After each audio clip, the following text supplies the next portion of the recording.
ये गोकू जिसे आज कोई सीरियसली नहीं लेता, ये गोकू जिसकी स्ट्रॉन्गेस्ट फॉर्म आज सिर्फ एक वार्म अप जैसी लगती है, लेकिन ये गोकू जिसे गॉड ऑफ डिस्ट्रक्शन भी सीरियस लेने के लिए मजबूर हो जाते हैं। तो एक्चुअली सवाल ये है, गोकू कितना स्ट्रॉन्ग है ड्रैगन बॉल सुपर में। इस वीडियो में हम देखेंगे गोकू का पूरा dragon ball super arc, Beerus और जिरेन जैसे टॉप टियर अपोनेंट्स के अगेंस्ट स्केलिंग, और सबसे बड़ा सवाल, क्या गोकू अब सच में यूनिवर्सल लेवल थ्रेट बन चुका है। अब चलते हैं सीधा वीडियो में। ड्रैगन बॉल सुपर का पहला कन्फ्लिक्ट बीरस यूनिवर्स 7 का गॉड ऑफ डिस्ट्रक्शन और गोकू के बीच में था, जिसने गोकू SSJ3 को एक थप्पड़ में जमीन चटा दी। बीरस इस टाइम तक यूनिवर्स 7 का एक बहुत बड़ा हिस्सा और बहुत सारी चीजें अपने गुस्से और मूड्स की वजह से डिस्ट्रॉय कर चुका था। ओजी ड्रैगन बॉल से SSJ3 तक गोकू की ट्रांसफॉर्मेशन में एक चीज थी, ज्यादा की, और सुपर सेन गॉड में पहली बार क्वालिटी बदली। गॉड की सिंपल एक डिवाइन एनर्जी है जो नॉर्मल बींग्स यूज नहीं कर सकता, आई मीन मॉर्टल्स, बस गॉड ही इन्हें यूज कर सकते हैं। और एंजल्स यूज करते हैं फंडामेंटली अलग टाइप की पावर। 5HSCN की कंबाइंड एनर्जी ने गोकू को टेम्पररीली पावर अप दिया, जिससे वो ट्रांसफॉर्म हो गया रेड हेयर, स्लिम फॉर्म, काम ऑरा। और गोकू की इस वाली फॉर्म में और बीरस के क्लासेस से भाई दूर दूर तक के प्लैनेट्स और स्टार डिस्टर्ब हुए। ओल्ड काई ने ये भी कहा सिर्फ 3 क्लासेस से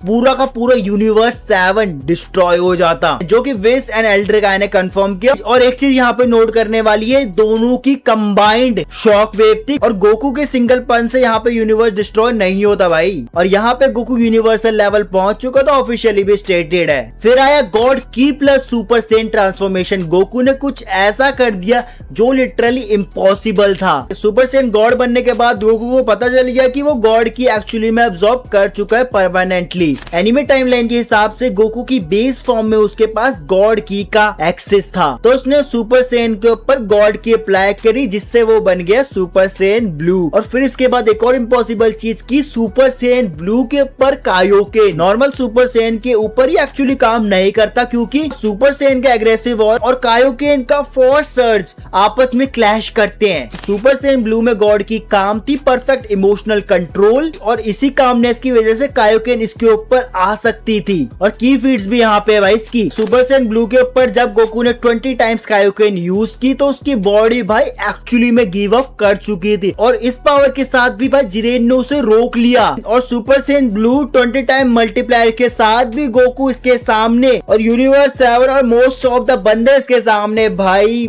काफी ज्यादा वीक थे। और फिर फाइट के बीच में गोकू ने एक ऐसी चीज अचीव करी जो गॉड भी भाई रेयरली कर पाते हैं, अल्ट्रा इंस्टिंक्ट। बॉडी इसमें खुद रिएक्ट करती है, zero thinking zero gap. Tournament of power spread bomb में गोकू ने अपनी पूरी एनर्जी डाल दी, जितना उसके पास पड़ा था सब कुछ, और जिरेन ने वापस उस एनर्जी को रिफ्लेक्ट कर दिया। गोकू अपने स्पिरिट बॉम्ब में घुस रहा था और खत्म होने वाला था, लेकिन तब कुछ ऐसा हुआ जिससे भाई सब शॉक हो गए। अल्ट्रा इंस्टिंक्ट भाई, अल्ट्रा इंस्टिंक्ट का कंसेप्ट भी सिंपल है।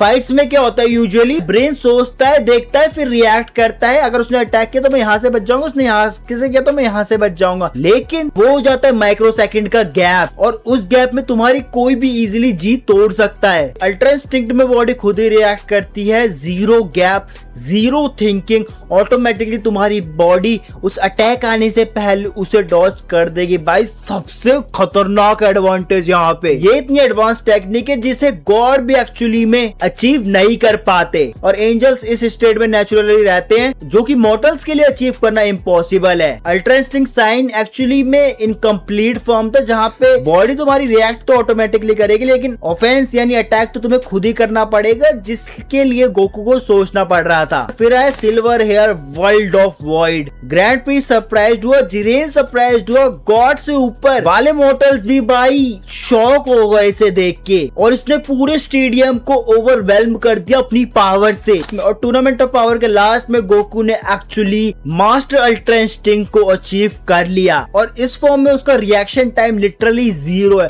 मतलब स्पीड की बात करें तो इसमें उसे बिल्कुल सोचना नहीं पड़ता, ऑटोमेटिकली बॉडी रिएक्ट कर जाती है किसी भी चीज को, और इस फॉर्म से उसने जिरेन को इजीली आउट क्लास कर दिया। ड्रैगन बॉल सुपर एनीमे 2018 में खत्म हुआ, पर मांगा चलती रही अकीरा तोरियामा सर और तोयातारू की वजह से। मोरो एक एंशिएंट विलन 10 मिलियन साल पहले, जिसे गैलेक्टिक पेट्रोल बेयरली सील कर पाए थे। वो लिटरली प्लैनेट्स की लाइफ एनर्जी को एब्जॉर्ब करता था और पूरे के पूरे प्लैनेट्स को चूस जाता था। मोरो सागा के एंड में मोरो ने पूरे प्लेनेट के एनर्जी को एब्जॉर्ब करके उसके साथ मर्ज कर लिया था और लिटरली उसकी बॉडी अर्थ बन गई प्लेनेट साइज थ्रेट, क्योंकि ये भाई उसका गेम प्लान ही था। कोई नॉर्मल अटैक काम नहीं करता, अगर वो अटैक करते अर्थ पे तो रहते कहाँ फिर भाई। तो गोकू ने भी एक अलग चीज चली, वेजिटा की फोर्स स्पिरिट विजन की वजह से मिली एनर्जी से गोकू ने एक जाइंट एवेतार बनाया, अपनी एनर्जी की एक फॉर्म बनाई जो कि काफी ज्यादा ह्यूज थी, जिसने मोरो को बहुत गंदे तरीके से दबाया। उसके हेड में जो क्रिस्टल था उसे डिस्ट्रॉय कर दिया, जो कि OG-73 की पावर थी किसी की पावर कॉपी करना, और उसने एंजल्स की पावर कॉपी कर रखी थी। और पॉइंट ब्लैंक पे जैसे ब्लास्ट होने वाला था उसे भी रोक लिया। फिर आई ग्रैनोलार, सिल्वर अल्ट्रा इंस्टिंक्ट फेल हो रहा था,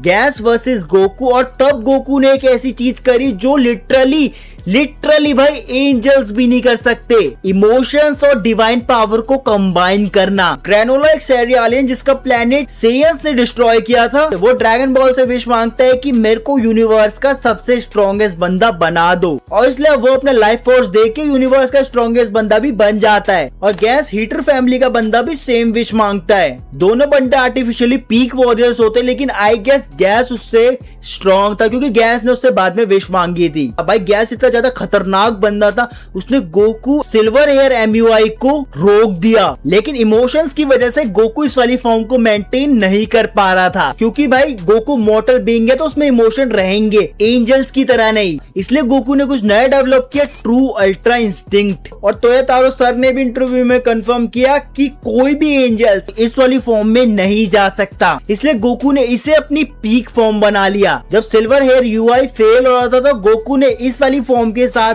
गैस को काफी अच्छा कंपटीशन दिया, और ऑफिशियली भी ये कंफर्म है कि एंजल्स ये वाली फॉर्म को अचीव नहीं कर सकता, I mean true ultra instinct को। और करंट स्टेटस इनका भाई कुछ अलग चल रहा है, बीरस रिटायर करना चाहता है, गोकू इनका रिप्लेसमेंट कैंडिडेट है। पावर लेवल 10 से भाई यहाँ तक पहुंच गया वाला बंदा। सुपर हीरो आर्क के बाद गोकू बीरस के प्लेनेट पे ट्रेनिंग कर रहा है विस के साथ, और बीस्ट गोहान को भी टेस्ट कर रहा है कि भाई ये मेरे कितने लेवल पे है। मतलब गोकू का सिंपल गोल है कि वो अपनी UI फॉर्म को 20 फॉर्म जैसे एंजल यूज करते हैं हर टाइम वैसे ही करे, बिना ट्रांसफॉर्म हुए।